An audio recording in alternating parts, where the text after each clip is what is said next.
আওয়ামী লীগের এই দুর্দিনে আওয়ামী লীগের বড় বড় নেতাদেরকে, সুবিধাভোগী নেতাদেরকে আপনারা দেখতে পাচ্ছেন না। আপনারা দেখতে পাচ্ছেন কাদেরকে? ওই নাস্তিক, সেকুলার, মানে যারা ধর্ম পালন করে না কিংবা ধর্মকে খুব একটা গুরুত্বপূর্ণ বিষয় বলে মনে করে না। আমি এক কথায় যাদেরকে বলি নিধার্মিক গোষ্ঠী। এরাই আওয়ামী লীগের দুর্দিনে আওয়ামী লীগের হাল ধরেছে। আওয়ামী লীগের সুদিন আসলে তখন কি আর এই লোকগুলোকে কথা বলতে দেওয়া হবে? নো।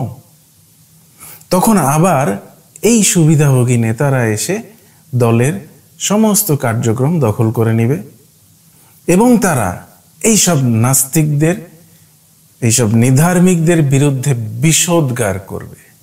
জাস্ট সময়ের ব্যাপার। আজ হোক কাল হোক আওয়ামী লীগের আবার সুদিন আসবেই। সেটা আওয়ামী লীগের গুণে আসবে এমন কোনো কথা নাই। আওয়ামী লীগের বিরোধী পক্ষ যারা আছে তাদের দোষে হলেও আওয়ামী লীগের সুদিন আসবেই। আর সেদিন আবার এইসব সুবিধাভোগী নেতারা যারা গর্তে লুকিয়ে আছে তারা গর্ত থেকে বের হবে এবং বের হয়ে এইসব নাস্তিকদের কল্লা কাটাকে জায়েজ ঘোষণা করবে। ততদিন হয়তো অপেক্ষাও করা লাগবে না। আমি তো অলরেডি শুনছি অনেকেই বলছে যে নাস্তিকদেরকে যেন আওয়ামী লীগের পক্ষে কথা বলতে না দেওয়া হয়, তাতে নাকি আওয়ামী লীগের ইমেজ নষ্ট হয়ে যাচ্ছে।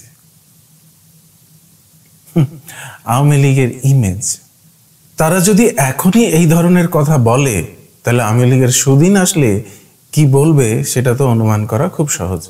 কিন্তু ভাই একটা কথা বলে রাখি, বাংলাদেশেরও দিন তলে তলে অনেক বদলে গেছে।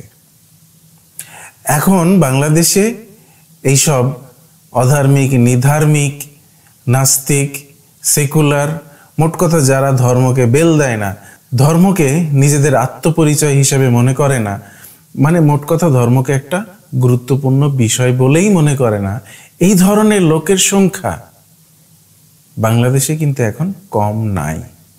আমি জানি এই ধরনের লোকের সংখ্যা কত সেটা নিয়ে স্পষ্ট কোনো পরিসংখ্যান নাই, পরিসংখ্যান করা সম্ভব না।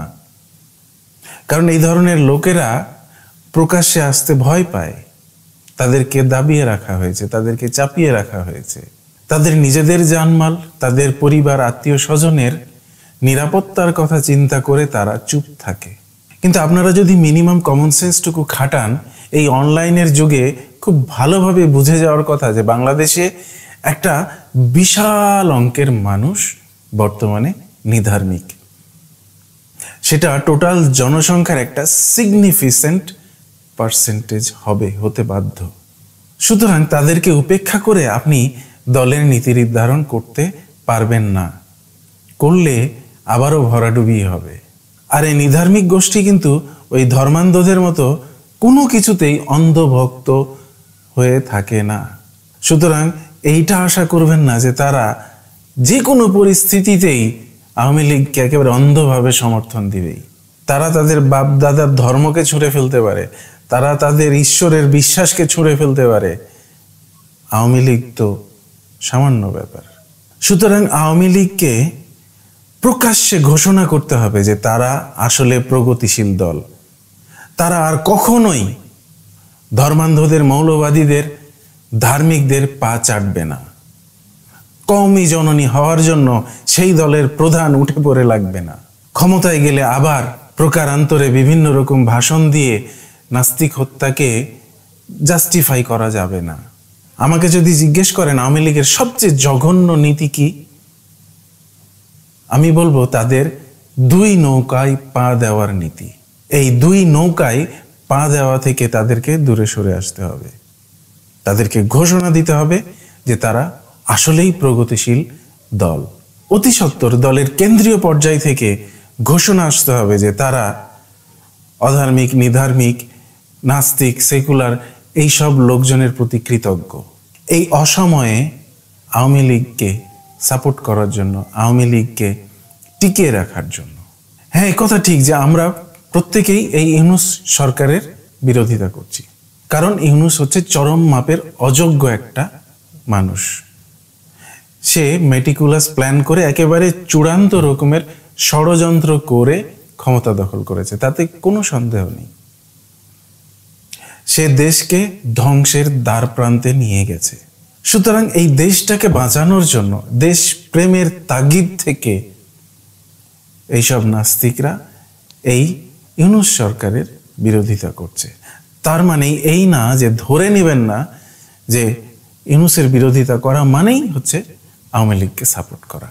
কিন্তু আবারও বলছি, এই সেকুলার গোষ্ঠী কিন্তু অন্ধ নয়, আমরা কারো অন্ধ ভক্তও নই। রাজনীতিবিদদের মধ্যে প্রতিযোগিতা হোক। আমি তো শুনেছি বিএনপির মঈন খানের মতো লোক প্রকাশ্যে ভাষণ দিয়েছেন, খুব চমৎকার কিছু কথা বলেছেন। তিনি বলেছেন বিএনপি ক্ষমতায় আসলে সরকারি কোনো ফর্মে ধর্মের কথা উল্লেখই থাকবে না। কেন থাকবে? আপনারা কি মানুষের ধর্ম দেখে দেখে তাকে চাকরি বাকরি দিবেন? প্রকাশ্য নীতি যদি নাও থাকে, এটা তো অপ্রকাশ্যভাবে যারা কর্মকর্তা কর্মচারী আছে তারা তো বায়াসড হয়ে যাবে মানুষের ধর্ম দেখে। তো সেই সুযোগ আপনি কেন রাখবেন? ধর্ম মানুষের কোন যোগ্যতার প্রমাণ যে আপনাকে সরকারি ফর্মে ধর্মের কথা উল্লেখ করতেই হবে? সে দেশের নাগরিক, সেটুকুই তো যথেষ্ট। এরকম সুন্দর সুন্দর অফার আপনারাও নিয়ে আসেন। রাজনীতিবিদদের মধ্যে প্রতিযোগিতা হোক, যারা আমাদের মন জয় করতে পারবে আমরা তাদের পক্ষেই যাব। এত সহজে তো আমরা মন দেব না। আপনাদেরকেই আগে নিজেদের দল পরিশুদ্ধ করতে হবে। যেই দলটা এইসব নাস্তিক, এইসব সেকুলার, এইসব অধার্মিক নিধার্মিক লোকদেরকে ধারণ করতে পারবে, আপনাদেরকে সেই দক্ষতা দেখাতে হবে যদি এই বিশাল একটা জনগোষ্ঠীকে আপনাদের পাশে চান। এত সহজে আমরা মন দেব না।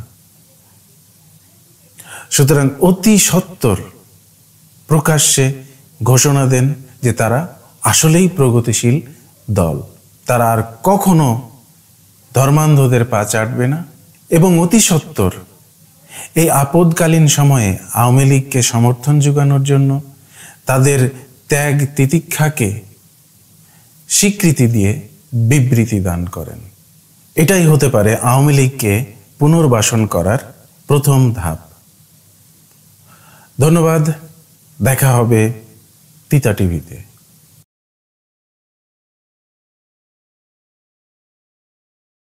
এত সহজে মন দেব না।